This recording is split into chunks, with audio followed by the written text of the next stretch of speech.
ایک اور سزا آ گئی سر، ایک اور فیصلہ آ گیا. تو پہلے بھی مختلف کیسز میں شبلی فراز کو، عمر ایوب کو جو ہے سزا ہوئی، زرداج گل کو سزا ہوئی، آج رانا ثناءاللہ کیس میں جو ہے وہ سزا ہوگی. تو تحریک انصاف کس طرف جا رہی ہے سر؟ دیکھیں بلوچ صاحب، میں تو ویسے یہ فیصلہ دیکھ کے سب سے پہلے یہ چیز اخذ کرتا ہوں کہ عدلیہ کی آزادی اور الیکشن کمیشن آف پاکستان، یہ دونوں کنسٹیٹیوشنل ادارے ہیں. جی جی. یہ آزادی نہیں ہے. ابھی آپ کہیں گے کہ پرسوں چند دن بعد بائی الیکشن ہوگا تو ہمیں پہلے پتہ ہے کہ الیکشن کمیشن نے کیا کرنا ہے. یہ بھی ہمیں پتہ تھا کہ باتیں ہو رہی ہیں کہ جی 2/3 میجارٹی اور 27ویں ترمیم اور یہ سارے فیصلے آنا، اور الیکشن کمیشن آف پاکستان نے جو اس کا ایک پروسیس ہوتا ہے. میرے ساتھ فارمر سیکرٹری قمر دلشاد صاحب بیٹھے تھے تو انہوں نے ایڈمٹ کیا اس بات کو کہ جب بھی کوئی ڈی سیٹ ہوتا ہے تو اس کا ایک ریفرنس آتا ہے سپیکر کو، تو پھر جہاں آتا ہے. لیکن جہاں تو الیکشن کمیشن اتنی تیزیاں دکھاتا ہے کہ لوگ سزا کی ادھر خبر آتی ہے اور ادھر ڈی سیٹ ہوتا ہے اور ادھر الیکشن اناؤنس ہو جاتا ہے. تو یہ ساری چیزیں قوم دیکھ رہی ہے، عوام دیکھ رہی ہے. عوام میں بڑا شعور آ گیا ہے، اور خاص کر 8 فروری کے بعد تو بہت آیا ہے کہ عوام کو پتہ چل گیا کہ فارم 45 کیا ہے، 47 کیا ہے، 49 کیا ہے. ٹھیک ہے. یہ شعور کی باتیں جو ہم دے گئے ہیں لوگوں کو. لوگ کہتے ہیں پتہ نہیں ہم جنگ نہیں جیتے. میں کہتا ہوں کہ ہم جیت چکے ہیں کیونکہ ہم لوگوں کو شعور دے چکے ہیں. یہ سب سے بڑی کامیابی ہے 78 سال بعد جو عمران خان نے شعور دیا. اب آ جائیں سزا پہ. آئین کا آرٹیکل 10 یہ کہتا ہے کہ فیئر ٹرائل موقع دیں. آپ ان فیصلوں کو دیکھیں. آپ نے سرگودا کی ایک عدالت کا فیصلہ دیکھا ہے. ایک سزا ایسی ہوئی کہ انہوں نے کہا کہ اس جو ایکیوزڈ ہے اس کی ایفیلیشن ہے پاکستان تحریک انصاف سے، لہٰذا اس کو سزا ہوتی ہے. اب عمر ایوب کا یا شبلی کا وہاں پریزنس ہونا، 5 جگہوں پہ آپ نے سزا دی ہے. آپ نے رانا ثناءاللہ کے گھر میں بھی ان کو سزا دے دی. آج وہ شیخ رشید صاحب بھی بولے ہیں. تو یہ ہمیں پتہ ہے یہ ہائی کورٹ میں جائیں گے، سپریم کورٹ میں جائیں گے. اسی طرح جیسے عدت کا کیس ہوا، سائفر کا ہوا، ایون دین آپ عمران خان کی. آپ کو توقع ہے کہ ہائی کورٹ ان سزاؤں کو جی یہ تو اتنا دیکھیں. یہ عدالتیں پتہ ہے کہ بلوچ صاحب یہ عدالتیں ہیں ministry of law and justice کے انڈر. ٹھیک ہے. جب ملٹری کورٹس کا فیصلہ ہو رہا تھا تو پھر ادھر بھیجتے ہیں. انہوں نے یک دم ان کے انڈر ہیں، اور جو منسٹر بیٹھا ہے وہ بھی ان کا بندہ ہے. جو چیف ایگزیکٹو ہے پرائم منسٹر، وہ جس طریقے سے بیٹھے ہیں انہوں نے پورا ایک پلان ہے. ان کو سزا دلانی تھی، وہ سزا ہو گئی ہے. اب اچھا ایک FIR ہے، سیم رول ہے. اسی میں آج میرا خیال ہے آپ کے پاس فیکٹس اینڈ فگر ہوں گے، 75 لوگوں کو کنوکشن ہو گئی. باقی لوگ جو تھے 108 وہ 59 کو جو ہے ہاں 50 اور باقی وہ ایکوٹل ہو گئی. تو مجھے نہیں سمجھ آتی. سب سے بڑا لیکونہ یہ ہے کہ ایک اکرنس، ایک FIR، اسی میں لوگ اور سیم رول. اس میں کچھ لوگوں کو سزا ہو رہی ہے اور کچھ کو بری ہو رہا ہے. اور یہ خاص کر ان کو ٹارگٹ کر رہے ہیں جو ہمارے اپوزیشن لیڈر ہیں، چاہے وہ ہمارا پنجاب والا تھا چاہے. آپشن کیا ہے تحریک انصاف کے پاس؟ سر آپشن یہ ہے کہ ہم تو بار بار یہی بتا رہے ہیں کہ جی 2 سال تو ہم گزار گئے. دیکھیں جاوید بلوچ صاحب جی، مجھے پتہ ہے کہ میں انٹرا پارٹی الیکشن کرایا، پھر ہم پشاور اس کیس کو لڑے، پھر ہم سے بلہ چھینا گیا، پھر مشکل میں ہمیں جس طرح ہم سے پیپر چھینے جاتے تھے، لوگ اریسٹ ہوتے تھے، پھر پریس کانفرنسیں کرائی گئی. تو پارٹی لڑتے لڑتے لڑتے جہاں تک پہنچ گئی. تو میرا خیال ہے اب لڑائی جو ہے، آپ دیکھیں نا پارٹی تو لڑ رہی ہے لیکن آپ کو لوگ چھوڑ کے جا رہے ہیں نا، یا کوئی پارٹی خود لوگوں نکال رہی ہے، کچھ لوگ چھوڑ کے جا رہے ہیں. سلمان اکرم راجہ صاحب نے جو ہے وہ اعلان کر دیا پارٹی چھوڑنے کا، عہدہ چھوڑنے کا. اچھا لوگ جو، میں سلمان اکرم راجہ کی بات پہ بعد میں آتا ہوں، جو لوگ چھوڑ کے جاتے ہیں نا وہ کہتے ہیں نا قافلہ جب چلتا ہے نا تو لوگ بڑھتے جاتے ہیں. کیونکہ عمران خان کا جو ویژن تھا 96 سے وہ چلا تھا، وہ میں کہتا ہوں میری ملاقات ہوئی جیل میں، اس نے کہا کہ 6 فروری کو انہوں نے کہا کہ اب دیکھنا ٹرینڈ دیکھنا 8 فروری کو کہ لوگ کس طریقے ووٹ دیتے ہیں. یہ دھاندلی بھی درمیان میں ختم ہو جائے گی. آپ کا کینڈیڈیٹ 50 ہزار پہ جیتے گا، ہمیں کوئی پرواہ نہیں ہے. ہم ایک ورکر کو بھی ٹکٹ عمران خان دے گا نا تو ان کے لیڈر سے وہ جیتے گا. یہ وہ پارٹی اس پروسیس سے نکل گئی. عمران خان نے وہ نکال دیا. اچھا اب سلمان اکرم راجہ صاحب کی جو بات ہے، اچھا میں آپ کو بتاؤں، سلمان اکرم راجہ میرے طرح وکیل ہے. میرا اس پارٹی کو جوائن کرنا جو سلمان اکرم راجہ، اس نے تو مجھ سے بات کی ہے. میرا بھی ایک ہی مشن تھا، اور میں نے مشکل حالات میں کیا. جب لوگ مشکل حالات میں دوسری پارٹیوں میں جا رہے تھے تو میں پریزیڈنٹ تھا بار کا، تو میں عمران خان کو جوائن کیا. اور آج بھی یہ آپ کے میڈیا کے سامنے کہتا ہوں، صرف ایک وجہ، آئین کی بالادستی اور قانون کی حکمرانی. میں بھی چاہتا ہوں اس ملک میں رول آف لا ہو، اور رول آف لا ہوگا تو ہر چیز ٹھیک ہوگی.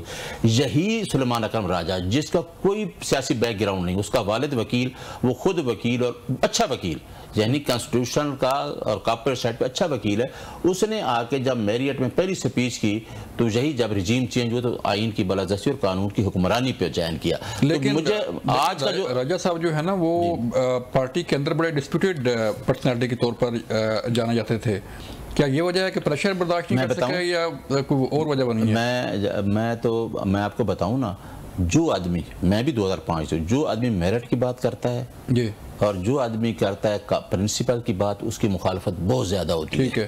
کیونکہ یہ پاکستان میں دو چیزیں ہیں، کیونکہ ایک تو پارٹی ہم 35 سال سے بڑی، آپ کو جنگ باہر بھی لڑنی پڑتی ہے اور اندر بھی لڑنی پڑتی ہے، کیونکہ اندر بھی لابینگ ہوتی ہے. جہاں بھی آپ جائیں، جہاں آپ کا میڈیا ہے نا، جہاں بھی لابینگ ہوتی ہے، ہر جگہ پہ یہ ایک پاکستان کا کلچر بن گیا ہے. تو جو بندہ میرٹ کی بات کرے گا اس کی مخالفت تو ہوگی. اب عمران خان کے خلاف 13 پارٹیاں اکٹھی ہو گئی ہیں سیاسی، اور ابھی وہ اکٹھے ہو کے الیکشن پھر آپس میں لڑو نا. اب تو نون اور پی پی کو آپس میں مقابلہ کر لو. آپ تو کہتے ہیں عمران خان کے ساتھ لوگ ہی نہیں ہیں. جب عمران خان کے ساتھ لوگ ہی نہیں تو پھر کیوں اکٹھے ہو رہے ہو؟ یعنی عمران خان کے ایک ورکر سے ڈرتے. تو راجہ صاحب کا مین چیز یہ تھی کہ وہ میرٹ کی بات منہ پہ کر دیتے ہیں اور وہ کہہ دیتے ہیں یہ غلط ہے. تو میرا خیال ہے یہاں جو کمپرومائز والی پوزیشن ہے، مصالحت والی، جو ہمارا وہ بھی ہم روٹین میں آ رہے ہیں. مصلحت کر لو جی، کمپرومائز کر لو جی، چیزوں کو دیکھ لو. جتنے تک تو انہوں نے کمپرومائز نہیں کیا. اور آپ نے سپریم کورٹ کے جج کو بھی گل سن لیا ہے. اس نے کیا کہ سچ کوئی بولتا نہیں، پتہ سب کو ہے. تو یہ بات ہونی چاہیے. میں کیوں اس بات کو چھپاؤں؟ اور مجھے کیا ڈر ہے؟ جب میں غلط کام نہیں کر رہا تو مجھے بتانا چاہیے اپنی پارٹی کو، اپنے لیڈر کو بھی اور اپنے لوگوں کو. تو پھر جو صحیح بات ہے وہ پھر تحریک انصاف کے بانی چیئرمین سننے کے لیے تیار نہیں ہے. دیکھیں عمران ابھی راجہ صاحب نے کہا ہے کہ آج جو کوئی، میں نے ٹویٹ پڑھا ہے، آپ نے بھی ٹویٹ پڑھا ہے. اب راجہ صاحب نے یہ کہا ہے کہ میں شاید، کیونکہ میں خان صاحب کو کہوں گا کہ میں لیگل کام کرتا ہوں، میں یہ عہدہ نہ رکھ سکوں جو آج کا کوئی واقعہ ہوا ہے. واقعہ بھی مجھے نہیں پتا کیونکہ میری بات نہیں ہوئی. لیکن میں آپ کو بتاؤں، خان صاحب، مجھے پتا ہے کہ خان صاحب پھر بھی کہیں گے راجہ صاحب کو کہ آپ پارٹی میں رہیں، آپ ہی جنرل سیکرٹری رہیں. ٹھیک ہے. راجہ صاحب اسی طرح حامد خان کو جب ہم بات کرتے ہیں وہ کہتے ہیں حامد خان بالکل ٹھیک ہے، اس کو آنا چاہیے. یعنی وہ جس کے ساتھ خان صاحب کلیئر ہوتے ہیں اس کے ساتھ وہ، میرا خیال ہے کہ ان کی جو پروفائل ہے. لیکن کیوں اتنی مخالفت کیوں ہے سلمان اکرم راجہ کی پارٹی کے اندر؟ ہم نے کئی یہاں بیٹھے ہوئے لوگوں نے جو ہے ان پہ کافی سارے الزامات لگائے، ان کی کیپیبلٹی پہ جو ہے وہ سوال اٹھائے کہ وہ اچھے وکیل تو ہیں لیکن اچھے سیاستدان نہیں ہیں. دیکھیں پالیٹکس اور وہ ایک علیحدہ سبجیکٹ ہے جو ہے وکالت. لیکن جو اس پر آئے نا بات کرتے ہیں نا جاوید بلوچ صاحب، مجھے بڑی حیرت ہوتی ہے. میں میڈیا پہ جاتا ہوں، اچھا جی سیاست نہیں کہتے، مذاکرات نہیں کہتے. یہ ہماری سیاست جو پاکستان کی ہے یہ یہی ہے کہ جو غلط کام ہو رہا ہے اس کے ساتھ مل کے بیٹھ کے چپ کر جاؤ کہ ٹھیک ہے یار، اچھا چلنے دو جی، آپ بھی آ جائیں اس میں شامل ہو جائیں. اگر کوئی بندہ میرٹ کی بات کرتا ہے، حق کی بات کرتا ہے اور کہتا ہے کہ جی کرپشن نہیں ہونی چاہیے، میں کہتا ہوں کہ پارٹی کے اندر کوئی میں ٹکٹ دے رہا ہوں تو اس میں بھی میرٹ ہونا چاہیے. بھائی یہ ایک جینوئن آدمی ہے، ورکر ہے، اس کے تو یہ ڈیفرنسز ہوتے ہیں. اور اگر شیر افضل آ کے بات کرتا ہے یا کوئی کرتا ہے، وہ تو پارٹی میں بھی سال پہلے آئے اور انہوں نے ایک ٹکٹ نہیں لیا، 5 ٹکٹ لیے.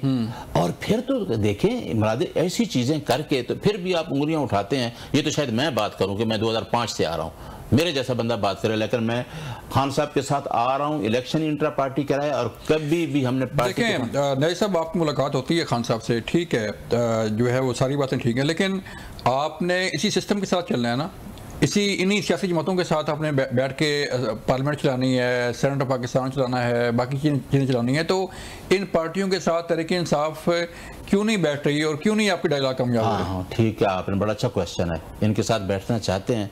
کیا اگر ہم 78 سالہ نظام اسی طرح آپ جس طرح کہہ رہے ہیں ان کے ساتھ بیٹھ جائیں، اسی طرح بیٹھ جائیں؟ نہیں، ڈائلاگ کی بات کر رہا ہوں. نہیں، کل وہ الیکشن کروا رہے ہیں، کیا ہمیں کوئی گارنٹی ہے کہ یہ الیکشن میرٹ پہ ہوگا؟ ٹھیک ہے. آپ یعنی جس کی وہ تو خان نے یہی کہا تھا نا کہ یہ سارے ایک دن، میں وہ لفظ نہیں استعمال کرتا، ایک دن آئے گا یہ سارے اکٹھے ہو جائیں گے. ہو گئے ہیں. میں کل کوئی انٹرویو بھی سن رہا کہ کدھر سے چیزیں اکٹھی ہو کے اس ایک آدمی کو پھر بھی نہیں گرا سکے. دیکھیں کل بنگلہ دیش نے کیا کہا ہے؟ معافی مانگو. کیوں کہا ہے؟ جو ہم مراد ہے کہ وہ ان کے ساتھ زیادتی ہوئی ہے نا. آپ ایسی چیزیں کیوں کرتے ہیں کہ ایک آدمی کو اگر نواز شریف کو لوگ پسند کرتے ہیں تو کریں، ہم کہتے ہیں۔ عمران خان نے شروع میں کہا تھا کہ میں تجھے کہتا ہوں کہ آرٹیکل 218(3) کے تحت الیکشن کروائیں، اور وہ کہتا ہے، آرٹیکل کہتا ہے کہ فری فیئر الیکشن، اور آگے لفظ ہے کہ وہ گارڈڈ بائی کرپشن ہوں گے، کہ کرپشن لو۔ تو یہ جائز مطالبہ ہے۔ ابھی بھی ہم مذاکرات میں آتے ہیں، میں آپ کے اس میڈیا پہ ابھی کہہ کے جا رہا ہوں، صبح بیٹھیں اور الیکشن کروائیں فیئر، ایک دفعہ کروائیں فیئر۔ وہ تو خان صاحب نے کہا کہ ایک فیئر الیکشن، ایک 26ویں ترمیم۔ 26ویں ترمیم ہم غلط کہتے ہیں۔